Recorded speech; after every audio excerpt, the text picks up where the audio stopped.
Hello दोस्तों। आज हम लोग जीएनजी इलेक्ट्रॉनिक्स के बारे में डिस्कस करेंगे।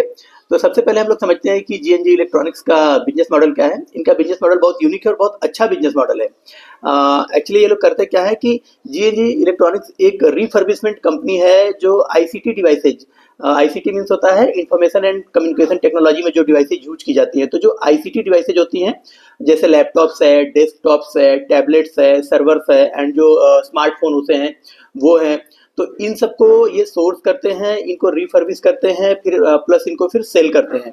और सेल करने के बाद इसके इन सारे प्रोडक्ट पर ये वारंटी भी देते हैं और आफ्टर सेल सर्विसेज भी प्रोवाइड करते हैं। एंड इसके अलावा अगर ये गवर्नमेंट के नॉर्म्स के अकॉर्डिंग ये लोग इलेक्ट्रॉनिक वेस्ट मैनेजमेंट भी का भी काम करते हैं ये लोग। तो बहुत बढ़िया बिजनेस मॉडल है, क्योंकि हमारे देश में आप देखेंगे कि जो इलेक्ट्रॉनिक्स प्रोडक्ट्स है उनका यूज कभी कम नहीं होने वाला है, वो कभी कम या घटने वाला नहीं है। समय के साथ उसमें ग्रोथ आनी है, समय के साथ और आगे ही बढ़ना है। तो आपको ये बिजनेस मॉडल मुझे काफी अच्छा लगता है इसलिए। और अगर इनका जो रेवेन्यू ग्रोथ देखेंगे, वो रेवेन्यू ग्रोथ भी जो अभी इस क्वार्टर में आया है 22.3% इनका रेवेन्यू ग्रोथ हुआ है। और जो इनका पैड ग्रोथ है, पैड ग्रोथ भी काफी अच्छा है। पैड ग्रोथ तो रेवेन्यू ग्रोथ से कंपेरेटिवली 2.5 गुने से ज्यादा, 2.5 गुने का अप्रॉक्स है। इनका रेवेन्यू ग्रो हुआ है 22.3% से, और जो इनका पैड ग्रो हुआ है वो 52% से भी ज्यादा रेट से ग्रो हुआ है। तो बहुत अच्छा बिजनेस मॉडल। और अगर आप देखें कि इनका जो आईपीओ भी अभी रिसेंटली आया हुआ आईपीओ था, जुलाई 2025 में इनकी लिस्टिंग हुई है। और इनका जो आईपीओ आया था 237 रुपीज पर शेयर पे इनका आईपीओ आया था। एंड अगर कंपनी के बारे में देखें, कंपनी 2006 में स्टैब्लिश हुई थी एंड रिफर्बिशिंग के बिजनेस में है। 38 कंट्रीज में इनका प्रेजेंस है एंड काफी अच्छा है। चलिए अब आगे इनका पीपीटी देखते हैं कि इन्होंने अपनी पीपीटी में क्या क्या चीजें शो की है। और जो आज का वीडियो है ना, आज की वीडियो में हम केवल इनका बिजनेस मॉडल और इनका जो फर्स्ट क्वार्टर का भी रिजल्ट आया उसके बारे में डिस्कस करेंगे। कल इसका एक और मैं इसी का एक पार्ट 2 वीडियो बना के डाल दूंगा, जिसमें हम इनका जो मैनेजमेंट का कॉन्फ्रेंस कॉल अभी रिसेंट हुआ था उसके बारे में डिस्कस करेंगे। एंड इनका करंट वैल्यूएशन क्या चल रहा है 1 year forwarded P plus PG ratio के अकॉर्डिंग, वो कैलकुलेट करके मैं कल एक वीडियो डाल दूंगा। तो आप लोग वहां से अपने इन्वेस्टमेंट डिसीजन ले सकते हैं। चलिए देखते हैं इन्होंने अपनी पीपीटी में क्या चीजें शो की है। तो इन्होंने अपनी पीपीटी में सबसे पहले जो इनका अभी Q1 FY26 का रिजल्ट आया है उसके बारे में डिस्कस किया है। अगर उसको आप देखें तो इनका जो फर्स्ट क्वार्टर में भी रिजल्ट आया, इसमें इनका जो रेवेन्यू ग्रोथ है वो 22.3% का रेवेन्यू ग्रोथ आया है। एंड अगर इनका इबिट्टा देखें आप, तो इबिट्टा में 27.9% की ग्रोथ आई, मीन्स लगभग 28% की ग्रोथ आई है। और जो इनका इबिट्टा मार्जिन है, जो लास्ट ईयर के फर्स्ट क्वार्टर में 10.7% हुआ करता था, वो बढ़ के अभी 11.26% हो गया है। एंड इनका अगर आप प्रॉफिट आफ्टर टैक्स देखते हैं तो प्रॉफिट आफ्टर टैक्स में तो ज़बरदस्त ग्रोथ आई है, 52.4% की ग्रोथ आई है compare to last year first quarter. And अगर इनका पैट मार्जिन आप देखें तो पैट मार्जिन भी काफ़ी बढ़ गया है, जो पहले 4.76% हुआ करता था लास्ट ईयर, वो अभी इस क्वार्टर में जो रिजल्ट आया है इसमें बढ़ के 5.93% हो गया है। अगर आप इनका क्वार्टरली कंसोलिडेटेड इनकम स्टेटमेंट देखना चाहते हैं तो इन्होंने इस पीपीटी में शो किया हुआ है। टोटल इनकम जो इनका Q1 FY25 में 257 करोड़ का हुआ करता था, वो बढ़ के अभी लगभग 315 करोड़ हो गया है, 22.5% की ग्रोथ आई है। एंड अगर इनका इबिट्टा आप देखें तो इबिट्टा जो 27.49 करोड़ का हुआ करता था Q1 FY25 में, वो अभी Q1 FY26 में बढ़ के लगभग 35 करोड़ का हो गया है। इसमें लगभग 28% की ग्रोथ आई है। एंड इनका इबिट्टा मार्जिन भी काफ़ी बढ़ गया है, पहले 10.77% हुआ करता था, जो अभी बढ़ के 11.26% हो गया है। इनका पैट आप देखें तो जो लास्ट ईयर के फर्स्ट क्वार्टर में 12.15 करोड़ का था, वो अभी बढ़ के 18.52 करोड़ का हो गया है। एंड इनका पैट मार्जिन भी आप देखें तो जो लास्ट ईयर के फर्स्ट क्वार्टर में 4.76% था, वो बढ़ के 5.93% हो गया। और अच्छी चीज़ क्या है इसमें, इनका ईपीएस देखिए, ईपीएस में ज़बरदस्त ग्रोथ आई है। जो लास्ट ईयर के फर्स्ट क्वार्टर में 1.12 हुआ करता था, वो अभी बढ़ के 2.03 हो गया, ऑलमोस्ट डबल हो गया इनका ईपीएस। तो आइए थोड़ा सा इलेक्ट्रॉनिक्स बाजार के बारे में जान लेते हैं, जो इनका ऑनलाइन पोर्टल है जहाँ से आप रिफर्बिश्ड प्रोडक्ट्स खरीद सकते हैं। तो इन्होंने अपने इस पीपीटी में बताया है कि ये इंडिया के लार्जेस्ट रिफर्बिशर हैं लैपटॉप्स एंड डेस्कटॉप वाले सेगमेंट में। एंड ये वर्ल्ड के भी वन ऑफ द लार्जेस्ट रिफर्बिशर हैं। अगर जो आईसीटी डिवाइसेज हैं उनमें अगर देखें, आईसीटी डिवाइसेज क्या होते हैं, आईसीटी डिवाइसेज का मीन्स होता है इंफॉर्मेशन एंड कम्युनिकेशन टेक्नोलॉजी में जो डिवाइसेज यूज की जाती हैं वो। तो ये बोथ ग्लोबली एंड इंडिया ये वन ऑफ द लार्जेस्ट रिफर्बिशर हैं। ये अब तक अगर वॉल्यूम वाइज देखेंगे तो लगभग 5,90,787 डिवाइसेज ये लोग रिफर्बिश कर चुके हैं। और ये अपने रिफर्बिश्ड जो डिवाइसेज होते हैं उनके ऊपर 1 से 3 साल की वारंटी भी देते हैं। इसके अलावा अगर इनके कस्टमर आप देखते हैं, जो बड़े कस्टमर्स हैं, जो कॉर्पोरेट कस्टमर्स हैं, लगभग 4154 कस्टमर्स हैं इनके पास। एंड इनके जो प्रोक्योरमेंट पार्टनर्स है, प्रोक्योरमेंट मीन्स क्या होता है, ऐसे पार्टनर्स जो कि जो डिवाइसेज हैं जो आप सेकेंड हैंड आप सेल करते हो, या ये किसी अलग इंस्टीट्यूशन से या किसी बड़ी कंपनी से ये डिवाइसेज खरीदते हैं, उनको जिनको रिफर्बिश कहते हैं, तो वो जो एजेंसी है जो वो डिवाइसेज इनके पास खरीद के लाती है उनको प्रोक्योरमेंट पार्टनर्स कहते हैं। तो वो इनके पास 557 पार्टनर्स हैं। एंड इनके अगर टोटल फैसिलिटी देखें तो इनकी 5 रिफर्बिशिंग फैसिलिटी है, यानी इनके 5 प्लांट है जहाँ पर ये लोग रिफर्बिशिंग करते हैं इलेक्ट्रॉनिक डिवाइसेज का। एंड इनका जो टोटल एरिया अगर आप स्क्वायर फीट में देखें, जो इनके 5 रिफर्बिशिंग फैसिलिटी है, तो टोटल 58,127 स्क्वायर फीट का इनका टोटल एरिया है। एंड इनके पास लगभग 1194 एम्प्लॉयज़ हैं, एंड जिसमें से 949 स्किल्ड रिफर्बिशिंग टेक्नीशियंस हैं। इनका जो अप्रोच है वो है कि ये लोग रिप्लेसमेंट की बजाय रिपेयर करने को ज़्यादा प्रेफर करते हैं। एंड इनका जो प्रेजेंस है पूरे cross the full value chain में है। मींस ये लोग रिफर्बिशिंग का जो सोर्सिंग है, ये लोग प्रोडक्ट खुद रिफर्बिशिंग के लिए लेते हैं, प्लस उसका रिफर्बिशिंग करते हैं, एंड उसको आफ्टर सेल सर्विसेज भी खुद ही ये लोग देते हैं, और जो वारंटी है वो भी प्रोवाइड करते हैं। अगर आप इनका प्रेजेंस देखें तो ये multi channel and multi geographical presence है इनका। मीन्स ये लोग 38 कंट्रीज में अप्रॉक्सीमेटली ये लोग इनका प्रेजेंस है। एंड ये इंडिया के लार्जेस्ट ऑथराइज्ड रिफर्बिशर हैं। एंड जो ये ITSA डिस्पोजल पार्टनर्स है, इंडिया का सेकेंड लार्जेस्ट सॉफ्टवेयर कंपनी है, उसके साथ इनका पार्टनरशिप है। और ये one of the pioneers of warranty on refurbish devices है ये।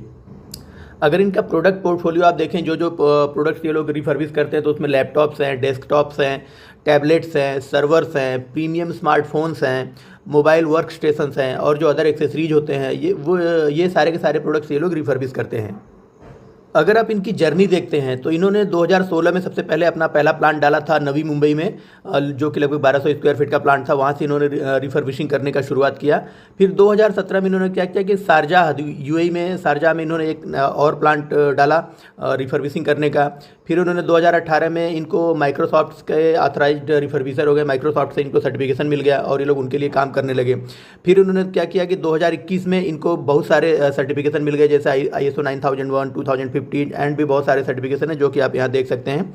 और इन्होंने क्या किया, 2022 में इन्होंने शारजाह में अपना एक और नया प्लान डाला। 2022 में ही इनका अगर देखेंगे कि इनका फर्स्ट टाइम इन्होंने 5,000 मिलियन का इनका टर्नओवर क्रॉस हुआ। 2022 में फिर इनको और कुछ और सर्टिफिकेशन भी मिले। फिर आगे इनकी जर्नी ऐसे ही बढ़ती गई, आप देख सकते हैं इस पूरी PPT में। और 2025 में फाइनली इन्होंने अब इनकी लिस्टिंग हुई है। अभी इनका जो लिस्टिंग जुलाई में हुआ है, तो अभी इसी 2025 जुलाई में इनका लिस्टिंग हो गया NSE और BSE के ऊपर। आइए अब इनका एक बिजनेस का ओवरव्यू देखते हैं। तो ये लोग एक्चुअली क्या है ना, ये लोग सिग्निफिकेंटली लोअर कॉस्ट पर ये लोग एक रिफर्बिश्ड और रिलायबल परफॉर्मेंस वाला डिवाइस अपने कंज्यूमर को अवेलेबल कराते हैं, और ये अपनी रिफर्बिशिंग की इंडस्ट्री का एक ट्रस्टेड नेम है। अगर आप देखें तो जो रिफर्बिश्ड लैपटॉप ये लोग प्रोवाइड कराते हैं, वो जो नए लैपटॉप्स हैं उनके कंपैरिजन में 1/3 प्राइस में लोग अवेलेबल करा देते हैं। एंड इनका जो परफॉर्मेंस है इनके डिवाइसेज का, वो डिवाइसेज का परफॉर्मेंस बिल्कुल नए के जैसा परफॉर्मेंस होता है, फंक्शनली भी और जो एस्थेटिकली है, दोनों तरीके से इनका परफॉर्मेंस बिल्कुल नए के जैसा होता है। 1/3 की प्राइस में लोग अवेलेबल करा देते हैं।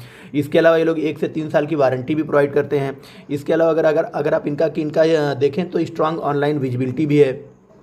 इनके डिवाइसेज बहुत सारी इंडस्ट्रीज में लोग यूज करते हैं, जैसे कि जो एजुकेशन इंडस्ट्री है वहाँ पर इनके डिवाइसेज यूज होते हैं, हेल्थ केयर सेगमेंट में इनके डिवाइसेज यूज होते हैं। स्टार्टअप्स जो करती है नई कंपनियाँ, उनका बजट छोटा होता है, तो लोग नए डिवाइसेज जो फ्रेश डिवाइसेज उनको खरीदना अफोर्ड नहीं कर पाते हो, तो वो लोग 1/3 प्राइस में इनसे ले लेते हैं और उनको यूज करते हैं। इसके अलावा आप स्टूडेंट्स को देख लीजिए, जो स्टूडेंट्स होते हैं उनके पास भी इतने पैसे नहीं होते क्योंकि अर्निंग तो करते नहीं, तो वो लोग भी इनसे डिवाइसेज लेते हैं जो रिफर्बिश्ड डिवाइसेज हैं। इसके अलावा जो आर्टिफिशियल इंटेलिजेंस का एडॉप्शन है उसमें इनकी डिवाइसेज यूज की जाती हैं। स्मॉल एंड मीडियम इंटरप्राइजेज जो SME इंडस्ट्रीज है उसमें इनकी डिवाइसेज यूज की जाती हैं। और अगर आप इनका प्रेजेंस देखें कि ये लोग डोमेस्टिक प्लस इंटरनेशनल दोनों ही जगहों पर इनका प्रेजेंस है। अप्रॉक्सीमेटली 38 कंट्रीज में इनका प्रेजेंस है। नॉर्थ अमेरिका में है, साउथ अमेरिका में इनका प्रेजेंस है, यूरोपियन कंट्रीज में है, मिडिल ईस्ट कंट्रीज में है, अफ्रीका में इनका प्रेजेंस है, एशिया में इनका प्रेजेंस है, एंड एशिया पैसिफिक में भी इनका प्रेजेंस है। इसके अलावा ये लोग क्या करते हैं कि जो ई वेस्ट मैनेजमेंट भी करते हैं गवर्नमेंट के नॉर्म्स के अकॉर्डिंग। ये लोग जो इलेक्ट्रॉनिक वेस्ट होता है उसको डिकम्पोज करते हैं। तो जो एटमॉस्फेयर में जो पोल्यूशन है उसको भी उसके अकॉर्डिंग जो स्टैंडर्ड पैरामीटर हैं, जो स्टैंडर्ड जो ग्लोबल पैरामीटर्स हैं इनको अकॉर्डिंग ये लोग उसको पूरा ई वेस्ट मैनेजमेंट करते हैं, जिससे पोल्यूशन भी मिनिमम फैलता है। तो इनका अगर की स्ट्रेंथ आप देखें तो ये इंडिया के तो लार्जेस्ट रिफर्बिशर हैं। इसके अलावा ये लोग इंटरनेशनली भी वन ऑफ द लार्जेस्ट रिफर्बिशर हैं इलेक्ट्रॉनिक्स डिवाइसेज के। इसके अलावा इनका जो सप्लाई चेन है वो काफ़ी स्ट्रांग है। इंडिया में तो इनका सप्लाई चेन काफ़ी स्ट्रांग है, एज वेल एज ग्लोबल भी इनका सप्लाई चेन अगर आप देखें तो काफ़ी स्ट्रांग है। एंड ये लोग वेल इस्टेब्लिश्ड रिफर्बिशिंग कैपेबिलिटीज है इनके पास, state of the art infrastructure इनके पास, एंड इनके पास जो मैन पावर है काफ़ी स्किल्ड है ये लोग। इसके अलावा देखेंगे इनका जो मैनेजमेंट है काफ़ी एक्सपीरियंट है, मैनेजमेंट को मोर देन 30 ईयर्स का एक्सपीरियंस है इस फील्ड का। तो इनके पास जो इंडस्ट्री का एक्सपीरियंस है वो भी कंपैरेटिवली अपने पीयर से ज़्यादा है। इनका सप्लाई चेन भी अपने पीयर्स जो कंपटीटर कंपनियां उनसे अच्छा है। प्लस ये लोग इनका जो रिसोर्स ये लोग करते हैं डिवाइसेज, वो भी इनका वो चेन भी इनका काफ़ी स्ट्रांग है। तो हर बिजनेस के पॉइंट ऑफ व्यू से ये बिजनेस काफ़ी वेल पोजिशन्ड है और काफ़ी स्ट्रांग है। अगली पीपीटी में आप इनका प्रेजेंस देख सकते हैं। इनका प्रेजेंस जैसे Canada, USA, Texas, Mexico, Guatemala, Sweden, Netherland, Poland, Slovakia, Germany, Ireland है, यूके है, पुर्तगाल है, स्पेन है, मोरक्को है, अल्जीरिया है। बहुत सारी कंट्रीज़ में आप इस पीपीटी में देख सकते हैं कि यहाँ पर इनका प्रेजेंस है। और ये प्रेजेंस इनका क्या है कि यहाँ पर ये लोग अपने प्रोडक्ट को सॉरी ये यहाँ पर सिर्फ अपने प्रोडक्ट को सेल नहीं करते बल्कि यहाँ से ये लोग प्रोक्योरमेंट भी करते हैं। इनके लगभग 500 से ज़्यादा इनके प्रोक्योरमेंट पार्टनर्स है जो इन कंट्री से प्रोडक्ट को प्रोक्योर करते हैं और फिर ये लोग उसको रिफर्बिश करके उनको सेल करते हैं। इसके अलावा अगर आप देखें कि इनके पास multi channel and multi geography presence है इनका। इनके जो मल्टी चैनल और मल्टी जियोग्राफिक प्रेजेंस होने का फ़ायदा क्या है कि इनका जो स्पेसिफिक रिस्क है, जियोग्राफी का जो स्पेसिफिक रिस्क है उसको ये लोग मिटिगेट कर पाते हैं। और जो कस्टमर का जो डाइवर्स नीड्स है उसको ये लोग कैटर कर पाते हैं। और इनको अपनी इन्वेंट्री को राइट ऑफ करने के लिए या बैड डेट करने का इनके पास कोई रिस्क नहीं होता है। अगर आप इनके बिजनेस करने के तरीका देखेंगे तो इनका बिजनेस का फंडामेंटल है कि ये लोग buy better, refurbish better and sell better इसमें बिलीव करते हैं। सबसे पहले तो अगर आप बाई बेटर में देखें तो ये लोग मल्टी चैनल प्रोक्योरमेंट नेटवर्क है इनके पास। बहुत सारे इनके पास इंडिया में और ग्लोबली बहुत सारे ऐसे पार्टनर्स हैं जिनके जरिए ये लोग प्रोक्योर करते हैं जो डिवाइसेज हैं उनको। और अगर आप देखेंगे कि जहाँ से लोग डिवाइसेज प्रोक्योर करते हैं उसमें बहुत सारे कारपोरेट्स हैं, एजुकेशनल इंस्टीट्यूट्स हैं, एनबीएफसीज हैं, लार्ज फॉर्मेट के रिटेल स्टोर्स हैं जैसे कि विजय सेल्स है, वहाँ से लोग उनके जरिए लोग प्रोक्योर करते हैं। इसके अलावा बहुत सारे ओईएम ब्रांड्स हैं जैसे कि एचपी है, लिनोवो है, तो वहाँ से भी उनके जरिए भी लोग जो डिवाइसेज उनको प्रोक्योर करते हैं। आईटी एसेट्स डिस्पोजल पार्टनर्स हैं इनके पास इंडिया में, और जो लार्जेस्ट सॉफ्टवेयर कंपनी जो वो इनकी पार्टनर्स हैं। और other corporate vendors including Tata capital and Microsoft भी इनके पार्टनर्स हैं। इसके अलावा एचपी, लिनोवो के ये लोग ऑफिशियल पार्टनर्स हैं। तो वहाँ से भी ये लोग डिवाइसेज प्रोक्योर करते हैं। और फिर उन डिवाइसेज को प्रोक्योर करने के बाद ये लोग क्या करते हैं कि और इसके अलावा और भी तरीके, जैसे आप इनका खुद का इलेक्ट्रॉनिक्स बाजार के नाम से इनका ऑनलाइन पोर्टल है, आप वहाँ पर भी जाके अपने डिवाइस को एक्सचेंज कर सकते हैं, आप वहाँ पर भी अपने डिवाइस को सेल कर सकते हैं इनको। तो ये लोग इन तरीक़ों से इन सारे प्रोडक्ट्स को परचेज करते हैं, बाई करते हैं और इसके बाद उसको रिफर्बिश करते हैं। रिफर्बिश करके ये लोग Indian facility certified refurbishment facility for Lenovo and HP के लिए इनका जो है सर्टिफाइड, लिनोवो और एचपी के लिए सर्टिफाइड इनका फैसिलिटी है। और ये लोग इंडिया में माइक्रोसॉफ्ट के लिए लार्जेस्ट ऑथराइज्ड रिफर्बिशर हैं। और जो इनके प्रोडक्ट्स हैं, जो ये लोग आईसीटी डिवाइसेज जो ये लोग रिफर्बिश करते हैं, उसको ये लोग पीरियोडिकली उसका ऑडिट भी करते हैं। एंड इसके लिए अलावा ये लोग क्या करते हैं कि ये लोग मतलब अपना जो है टेस्टिंग के लिए, अपने अपने प्रोडक्ट की टेस्टिंग के लिए हाउस क्वालिटी कंडक्ट भी करते हैं, जिसमें इनके प्रोडक्ट की टेस्टिंग कोई थर्ड पार्टी के जरिए ये लोग कराते हैं। और उसमें अगर कोई प्रॉब्लम है या कुछ इश्यूज हैं तो उसको ये लोग सॉल्व करते हैं। और रिफर्बिश करने के बाद ये लोग सेल बेटर अच्छे तरीके से उनको सेल करते हैं। इनके पास क्या है, VAR का नेटवर्क है। VAR मीन्स क्या होता है, वैल्यू एडेड रीसेलर्स। तो जो इनके वैल्यू एडेड रीसेलर्स हैं उनका अच्छा खासा नेटवर्क है उनके पास, और उनके जरिए ये लोग अपने रिफर्बिश्ड ICT डिवाइसेज को सेल करते हैं मोर देन 35-38 कंट्रीज में। एंड इनके पास सेल्स नेटवर्क भी काफ़ी अच्छा है। इनके पास इंडिया में या ग्लोबली सब मिला के लगभग 3265 मतलब 3265 टच पॉइंट्स हैं जिनके जरिए ये लोग सेल करते हैं प्लस प्रोक्योर भी करते हैं। और जो इनके वैल्यू एडेड रीसेलर्स हैं प्लस जो इनके डिस्ट्रीब्यूशन पार्टनर्स हैं उनके जरिए इनको रिपीटेड बिजनेस मिलता रहता है। एंड क्योंकि इनका जो क्वालिटी है, इनका स्किल सेट और जो कास्ट का एडवांटेज है, मिनिमम कास्ट पे प्रोवाइड करते हैं, इनका स्किल सेट हाई है, प्लस ये लोग हाई क्वालिटी प्रोडक्ट बना के रिफर्बिश करके देते हैं, जिसकी वजह से इनको रिपीटेड बिजनेस कंटिन्यूसली मिलता रहता है। और इन्होंने अगली PPT में बताया भी है कि इनके पास जो इंफ्रास्ट्रक्चर है रिफर्बिशिंग का वो लेटेस्ट टेक्नोलॉजी है, वो पूरी की पूरी टेक्नोलॉजी इनके पास लेटेस्ट है। और इसके अलावा ये लोग क्या करते हैं कि ये लोग इंश्योर करते हैं अपनी क्वालिटी को थ्रू आउट द ऑपरेशंस। अगर आप इनकी फैसिलिटीज़ देखें कहाँ कहाँ पे हैं, तो एक फैसिलिटी इनकी नवी मुंबई में है जो 2016 में इस्टेब्लिश हुई थी। उसका एरिया अगर आप देखेंगे तो 25,600 स्क्वायर फीट उनका टोटल एरिया है, और ये इंडिया का लार्जेस्ट रिफर्बिशिंग फैसिलिटी है। एंड ये audited bye HP and Lenovo है। एंड इसके अलावा क्या है कि ये लोग सर्टिफाइड भी हैं HP एंड लिनोवो से, और HP एंड लिनोवो के ऑथराइज्ड पार्टनर हैं ये लोग रिफर्बिशिंग के। इसके अलावा इनकी इंडिया में जो फैसिलिटीज़ को बहुत सारे जो सर्टिफिकेशन के अवार्ड भी मिले हैं, आप यहाँ देख सकते हैं। ISO स्टैंडर्डाइजेशन अवार्ड भी मिले हुए हैं, वो भी आप यहाँ पर देख सकते हैं। इसके अलावा इनके 3 प्लांट शारजाह UAE में हैं जिनका इस्टेब्लिशमेंट 2017 में हुआ था। वो एरिया अगर टोटल देखें तो लगभग 21,527 स्क्वायर फीट में वो पूरा एरिया है। एंड ये जो फैसिलिटी है शारजाह में, ये है शारजाह फ्री जोन एरिया में इनका स्टेबल है।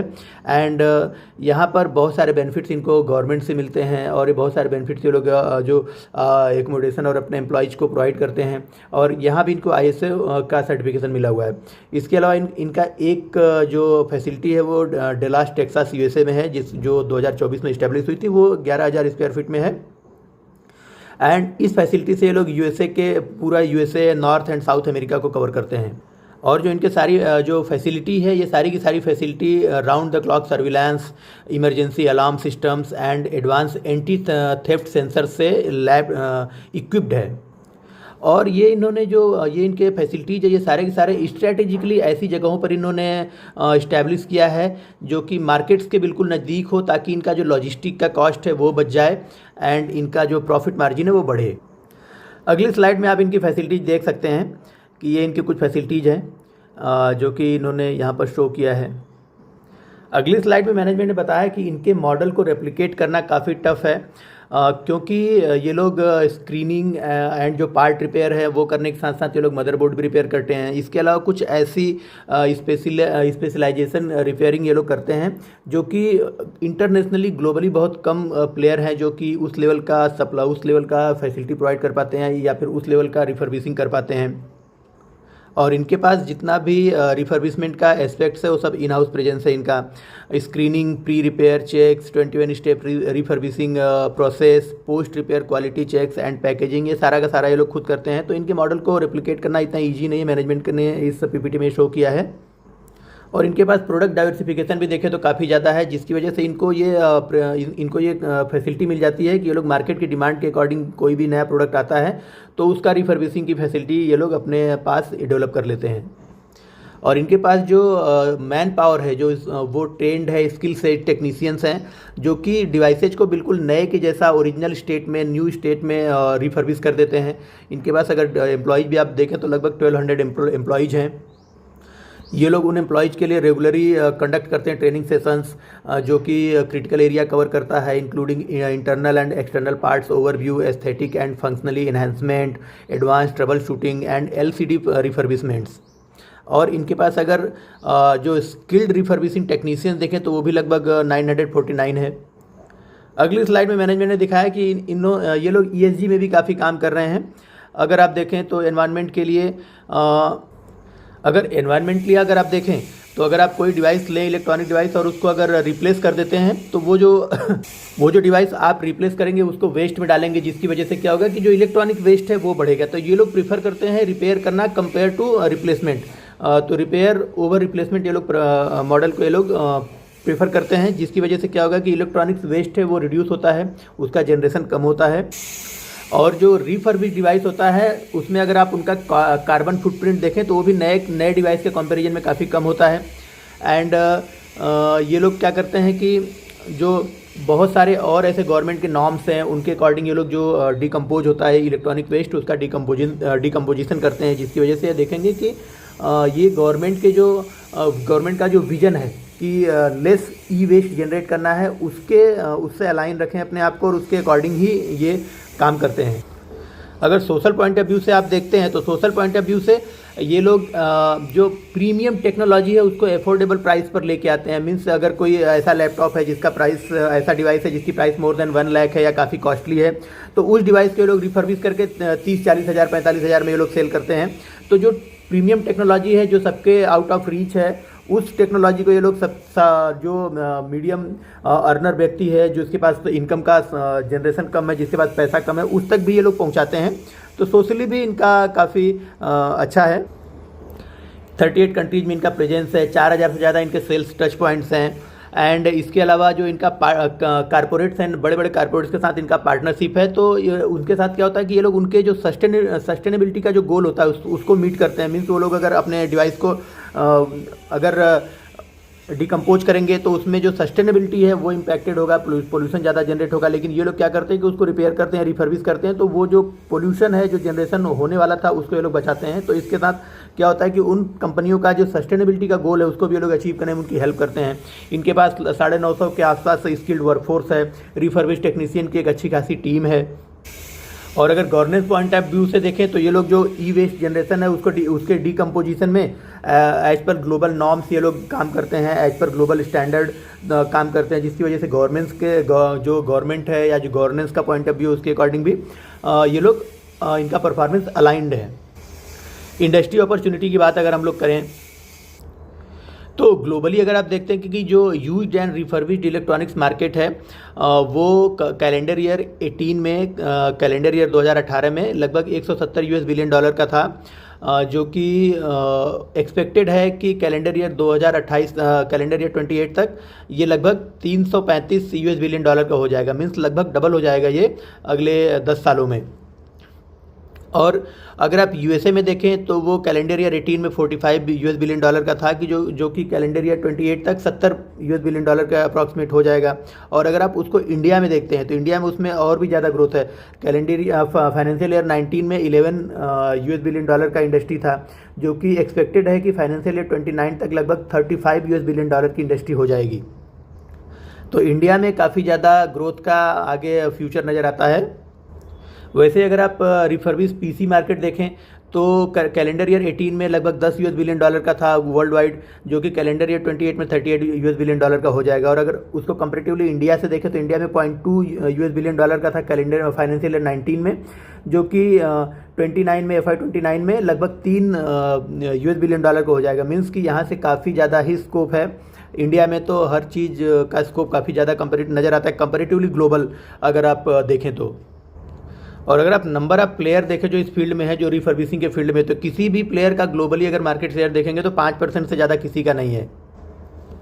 तो इस बिजनेस में इनके लिए इनके जैसे प्लेयर्स के लिए काफ़ी ज़्यादा स्कोप हैं जो आपका GNG इलेक्ट्रॉनिक्स हैं, क्योंकि रिफर्बिशमेंट की जो इंडस्ट्री है वो ऐसी इंडस्ट्री है जो कि अगर इकोनॉमी का डाउन साइकिल भी आए तो वहाँ भी ये डाउन नहीं होगा, क्योंकि ये जो डिमांड है, जो नई डिवाइसेज आदमी नहीं खरीदेगा जब। लेकिन देखिए क्या है, इलेक्ट्रॉनिक डिवाइसेज की डिमांड तो कम नहीं होने वाली है। जब अगर मान लीजिए मार्केट का डाउन साइकिल आ जाएगा, अगर इकोनॉमी का डाउन साइकिल आ जाएगा तो लोग नई डिवाइसेज खरीदना कम कर देंगे।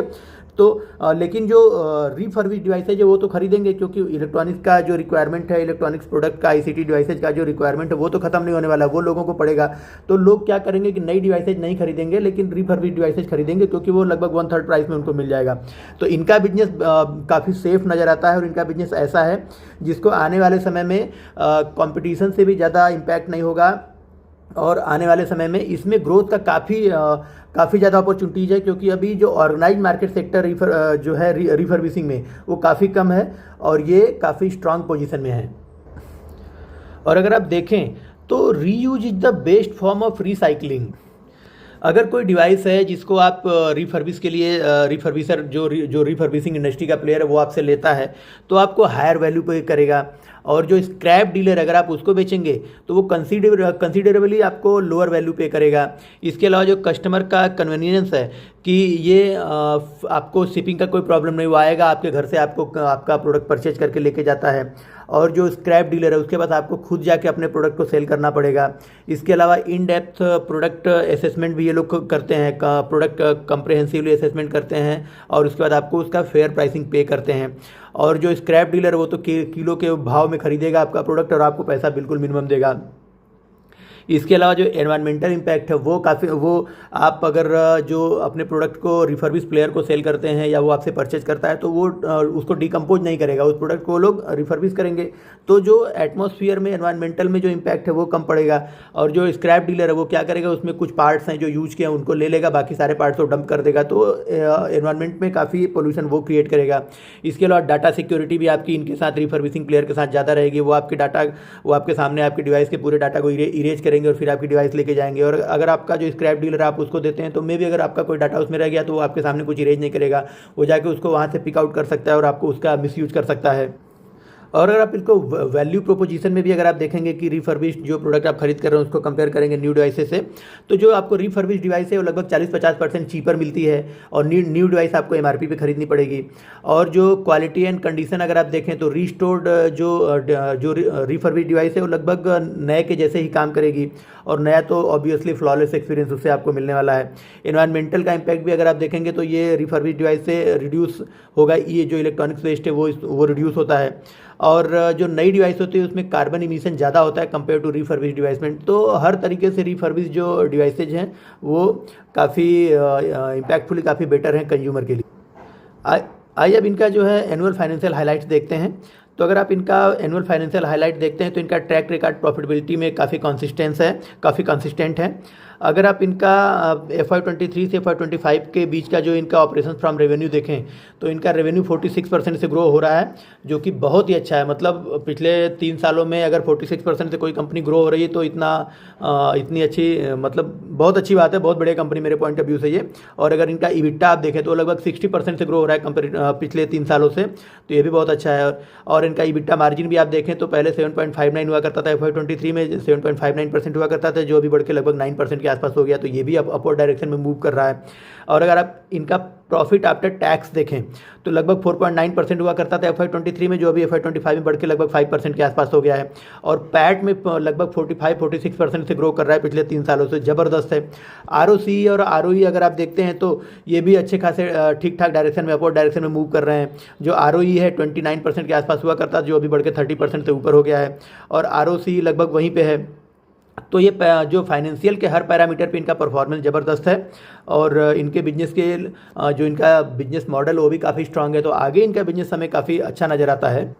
आगे इन्होंने अपनी स्ट्रैटेजीज के बारे में बात की है। इन्होंने बताया कि अपनी जो प्रोक्योरमेंट की कैपेसिटी है उसको ये लोग इन्हेंस कर रहे हैं।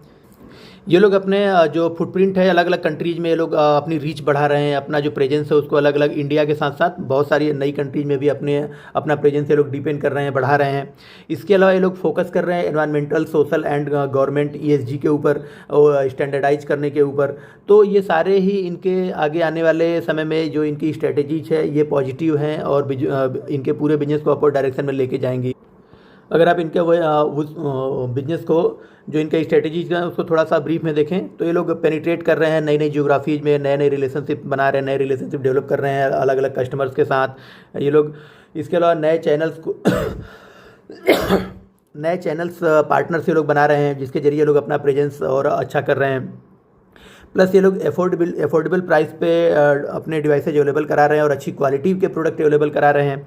और इनका जो टारगेट रिटेल कंज्यूमर है, जो वर्किंग प्रोफेशनल है वो हैं। इसके अलावा स्टूडेंट्स हैं, लार्ज कारपोरेट्स हैं, स्मॉल एंड मीडियम इंटरप्राइजेज हैं, एजुकेशन इंडस्ट्री है, स्टार्टअप्स हैं। तो ये लोग इनको टारगेट कर रहे हैं अपने जो रिफर्बिश प्रोडक्ट हैं सेल करने के लिए।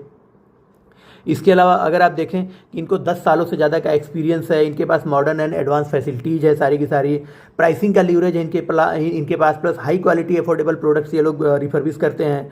इसके अलावा ये लोग अपने रिलेशनशिप को स्ट्रेंथन कर रहे हैं और कस्टमाइज प्रोडक्ट फीचर्स ये लोग बढ़ा रहे हैं, अपने सर्विस ऑफरिंग्स को एक्सपेंड कर रहे हैं। और इसके अलावा ये लोग अपनी फैसिलिटीज़ भी जो अभी इनकी 3 country India, north and south America and Europe, middle east countries में जो इनकी फैसिलिटीज़ है, इसके अलावा ये लोग अपनी फैसिलिटीज़ को और भी ज़्यादा बढ़ा रहे हैं। अपनी एफिशिएंसी और इफेक्टिवनेस को ये लोग बढ़ा रहे हैं।